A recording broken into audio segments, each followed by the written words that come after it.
Gordon for his opening statement. Thank you, Mr. Chairman. The chairman just said the Trump DOJ was political and went after their opponents. Are you kidding me?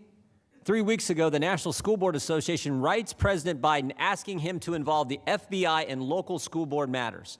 5 days later, the Attorney General of the United States does just that, does exactly what a political organization asked to be done. 5 days. Republicans on this committee have sent the Attorney General 13 letters in the last 6 months. It takes weeks and months to get a response. 8 of the letters, we've got nothing. They just gave us the finger, said, we're not going to get back to you. And all our letters were actually sent to the Attorney General. Here's a letter sent to someone else asking for a specific thing to be done, and in 5 days, the Attorney General does it. Here's what the October 4th memo said. Quote, I'm directing the FBI to convene meetings with local leaders. These meetings will open dedicated lines of communication for threat reporting. Dedicated lines of communication for threat reporting. A snitch line on parents. Started 5 days after a left-wing political organization asked for it. That's not political. I don't know what is. Where's the dedicated lines of communication with local leaders regarding our southern border? Something that, frankly, is a federal matter. Where's the dedicated lines of communication on violent crime in our cities? Violent crime that has went up in every major urban area where Democrats have defunded the police.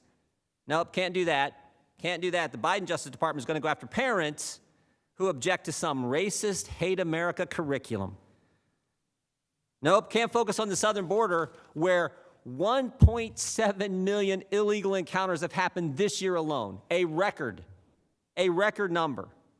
MS-13 can just waltz right across the border, but the Department of Justice, they're going to open up a snitch line on parents. Think about this. The same FBI that Mr. Garland is directing to open dedicated lines of communication for reporting on parents just a few years ago spied on 4 American citizens associated with President Trump's campaign. Clinton campaign hired Perkins Coie, who hired Fusion GPS, who hired Christopher Steele, who put a bunch of garbage together, gave it to the FBI. They used that as the basis to open up an investigation into a presidential campaign. Oh, and then there was Mr. Zussman.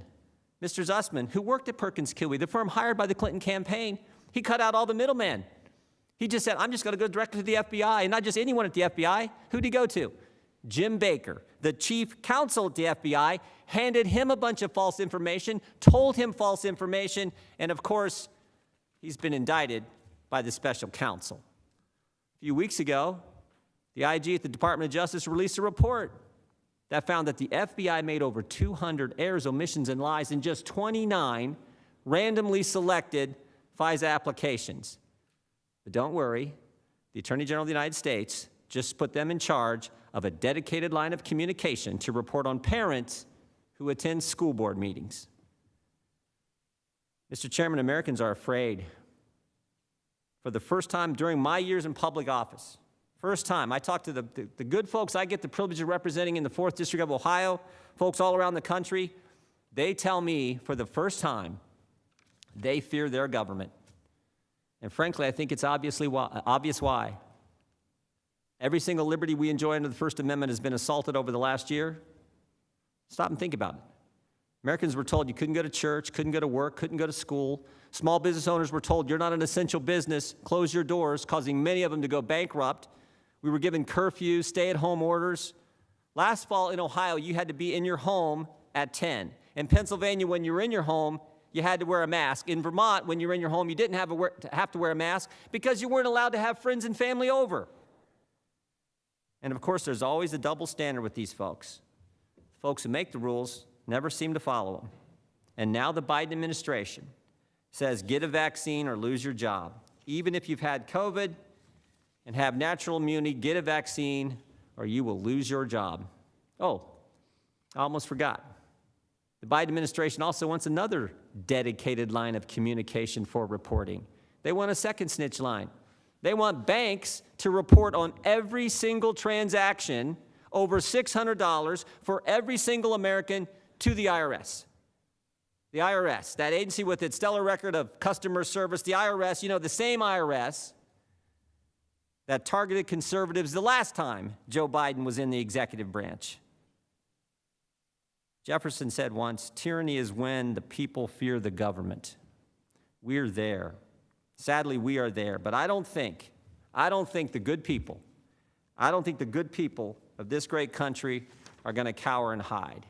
I think your memo, Mr. Attorney General, was the last straw. I think it was the catalyst for a great awakening that is just getting started. Pilots at Southwest Airlines, the Chicago Police Union, parents at school board meetings, Americans are pushing back because Americans value freedom. A few weeks ago, Terry McAuliffe said this: I don't think parents should be telling schools what to teach.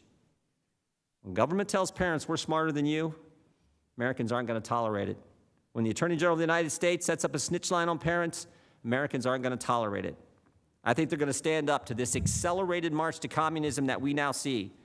America's going to fight the good fight. They're going to finish the course. They're going to keep the faith because Americans value freedom. Mr. Chairman, we have a video we'd like to play.